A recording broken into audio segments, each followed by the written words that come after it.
Well, let's welcome in Mr. KC Singh, former diplomat and strategic affairs expert. He's with us now. Thank you very much, sir, for joining in. I believe that, I'm just telling viewers, you have been an envoy to various missions, including, I believe, Iran and UAE as well. We were just speaking to several defense experts and retired veterans from the Air Force as well as the Army.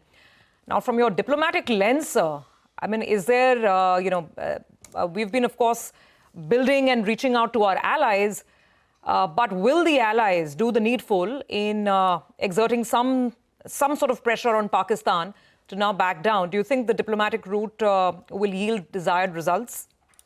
Look, the diplomatic route by itself cannot and does not work.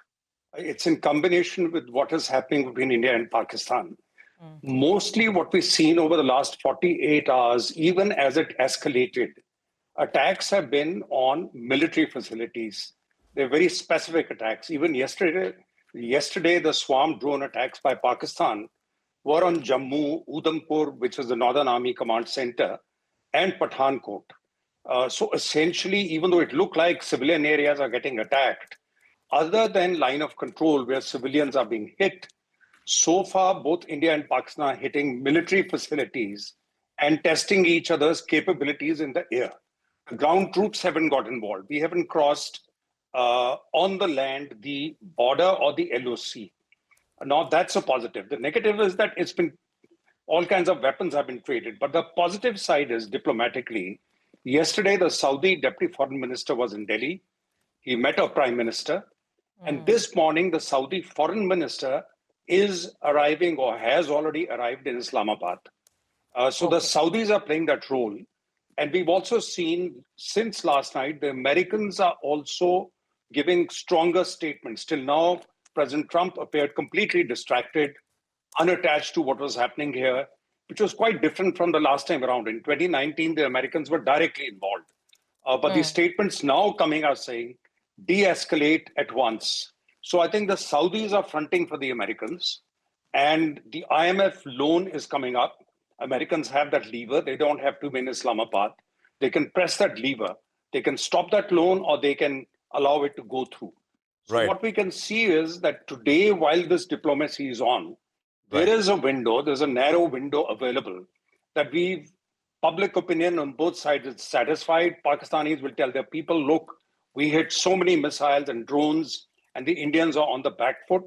We, of course, know what our defense ministry will say and what our point of view is there. Normally, you get to ceasefire when each side can claim, take away something which is a bit of a win, right or wrong. But that is the claim that they have to sell to their public opinion. So I think we have a narrow window before actual escalation, which means missiles are fired or troops start crossing the land border or the LOC. Before that happens, and I think the table is Pakistan has terrorism, which it has to control. Mr. Singh, India if I can come in. The water weapon. And we'll talk about that. But I think it's very important that you put this on. What you started by saying, right? There's so much misinformation. It's just absolutely crazy and bizarre. Some of what we've been seeing on social media. What you're saying is, so far, what both sides have done, and it looks like what the Pakistani side has also done, is testing each other's air capabilities. And the targets have been military sites, not cities and civilian areas, etc. That's essentially what you're saying. That's what it looks like to you, which then means that this could be. Is it possible to say, in your experience, if there is the military operation, also diplomatic pressure, a bit of an escalating to de-escalate kind of a situation? Does it look like that possible from here? Yes, that's what I'm saying. That's what the Saudis are doing at the moment. Because what we require is, we have brought the terrorism issue up front. For Pakistan, they wanted to mainstream the Kashmir issue. They've done it. But we've also got the water weapon. Now, we've said the Indus Water Treaty is in abeyance. We've been stopping the water of Chenab and Jhelum and then suddenly releasing it. So we've shown Pakistan that we have the capability of using water as a weapon. So therefore, on the table, when we sit, it's not going to be, till now, Pakistan used to say, terrorism can stop if you settle the Kashmir issue. Now it's going to be, terrorism has to stop if you don't want us to use the water weapon. So for India, that's a much better equation. And therefore, there is a possibility of a narrow window of saying, okay, other than limited firing across LOC, which also should stop over a period of time, because BSF has given out a report that there were militants being pushed through, and that is where they opened fire, which means Pakistan has no desire at the moment to have the troops cross over. They are again back to pushing militants in. Now, during that narrow window, there'll have to be a discussion. It can be back channel, it can be through third parties, to say, okay, at some stage we'll sit down and we will discuss the water thing. We want a review of the Indus Water Treaty. We will not threaten you with stopping the water and suddenly releasing it. But you also have to start checking the militancy, support to militancy. We saw Pakistani army present right when funerals were taking place in Pakistan and so on and so forth of militants who've been killed. So I think Pakistan army also has to step back. Normally, Pakistani army is very good at tactical risks. They did it in case of Kargil, and then, Musharraf was sacked, though he went on to, commit a coup against the civilian government. So therefore, it'll come on General Munir that what have you gained by doing this? And normally, civilian governments emerge stronger if the military adventure of Pakistan does not succeed, though they'll go and say it has succeeded. But there is a window today, and I think by evening, if it does not escalate, I think both sides can sit down and talk. Well, Ambassador Singh, important point that you're making, and we do hope that there is a de-escalation from here. But let me also bring in Air Marshal PS Ahluwalia, Indian Air Force veteran and defense analyst, into the conversation. Air Marshal Ahluwalia, many thanks for joining us here on CNBC TV 18.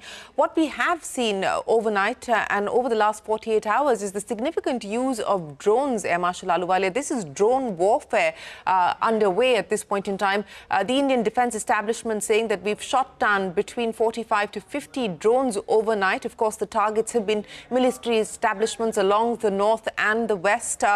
What do you make of the way that Pakistan has gone about this? But more importantly, to Ambassador KC Singh's point, what do you believe the window now is for possible de-escalation? See, this is where strategic planning comes in. And firstly, of course, to answer your question, that drones, yes. But you have all kinds of drones. You have drones which are, 4 or 5 kgs, very small ones, which is what they generally use across the LOC. And that's what they've been using even for our northern airfields along the line of control. Unfortunately for them, and fortunately for us, we've done better drone planning, and we've got, the Harpy and the Herald. These are absolute destructive causing drones.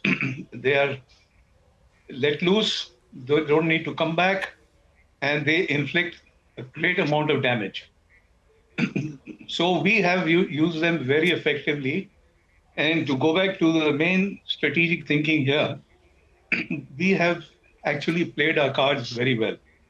Number one, we have done our planning, we've done wargaming, and we have been prepared to take up the escalation ladder as it comes across. We have shown great professionalism. We've got the right kind of weaponry required to achieve our aim. For instance, on the first day, we went and struck these training camps, 6 across the LOC, another 4 in Pakistan hinterland. This was done through BVR. This was done through air platforms, the Air Force mainly. The next day, they tried to react. They were not able to do so. And then we did, suppression of air defense assets. For instance, we struck the air defense assets of Pakistan, mainly in Lahore, in Karachi, Rawalpindi, and a few other places, very effectively. And what's more, we were able to put up these pictures that you saw, which you're seeing on TV, to show and ensure that the perception is right. That yes, not only have we attacked, but we have attacked usefully, we have attacked constructively, and we have actually got the kind of damage that we needed. So that is going very well. As far as Pakistan is concerned, they have lost, 2 JS-17s. They have lost an F-16. And more importantly, they have also lost an AVAX. Now, AVAX is very important because it's like, having your eyes in the sky. And once they lose that, then they become blind all over again. So AVAX is gone. They're, sorry, excuse me. Then what they're doing on the air defense suppression, that has been very, very effective. For instance, you know that the Chinese 9 and 16 missile units, those have been destroyed. So they've got nothing to take us with as such. So now it's a little bit of propaganda, a total inefficiency as far as warfighting is concerned.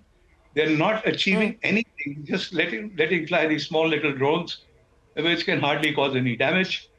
And basically it is used anti-personnel, very small areas. So all in all, what do we see from here? The question is that they have not been able to achieve anything. Their progress, as far as the military is concerned, is very poor. For instance, unfortunately for them, the Air Force takes second place. It's the Army that's running the show. And in today's warfare, it's the Air Force that has the cutting edge. They're the ones who are going to deliver. And they're the ones who are going to deliver effectively. They're ones who are going to deliver politically. For instance, every little bomb you drop anywhere within their territory, which can be seen by the civilians, that's crazy. You must have seen some of their members of parliament, actually crying, literally crying on TV, asking their government to do something about it. So all in all, I don't think we need anybody's help. We don't need anybody's support. And all this diplomatic pressure and all, I think personally, is non-effective. It has not been effective anywhere earlier. It won't be effective here. What will be effective here is that we carry on hammering these guys. We carry on hammering them till we get them to bend their knees. And once that starts to happen, then we'll be able to dictate our terms. Nobody wants an escalation. Nobody wants to get into long drawn-out conflict. Certainly not. Yeah. But we can ask them or we can force them to bend their knees, then they'll come on the negotiating table, and that's where we can dictate terms for de-escalation as and when it happens. Yes, that window, as Ambassador Singh was pointing out, is perhaps narrow and something that we will have to watch very closely. But Air Marshal Ahluwalia, just on those claims of the Pakistani fighters being downed, so far, and again, we're only putting out verified information on CNBC TV 18, we have not been able to independently verify that from the Ministry of Defense or our sources in the government at this point in time. India has not come out and said that it has been responsible for downing Pakistan air fighters or airplanes at this point in time. So that is something that we need to put on the table. But Ambassador Singh, coming back to you, and you were talking about the meeting that took place of the Saudi Minister of State yesterday with both Jaishankar as well as the Prime Minister.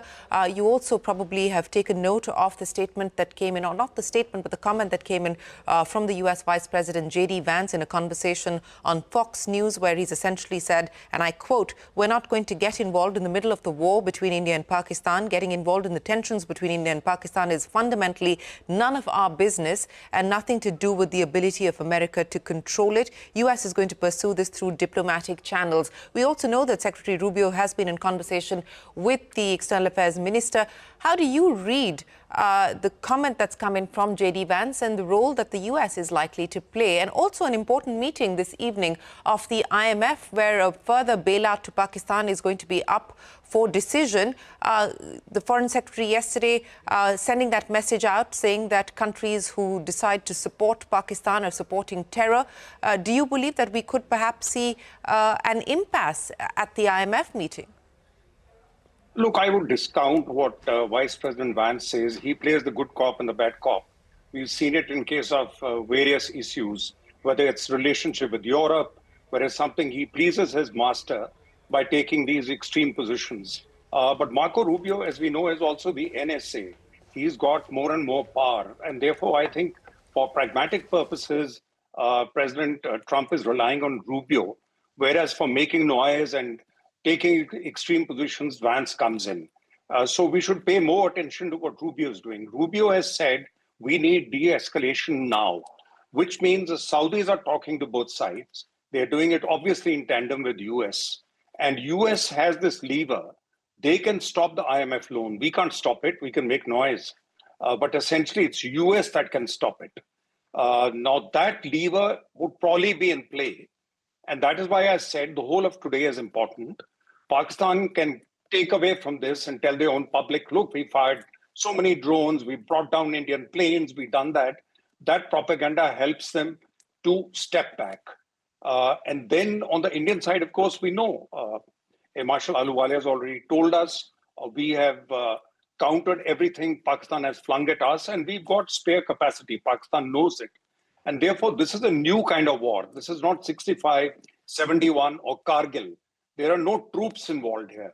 This is essentially air dominance, essentially to see, and this is something which has come after Ukraine, where we've seen how Ukraine has used drones to counter a nuclear power like Russia.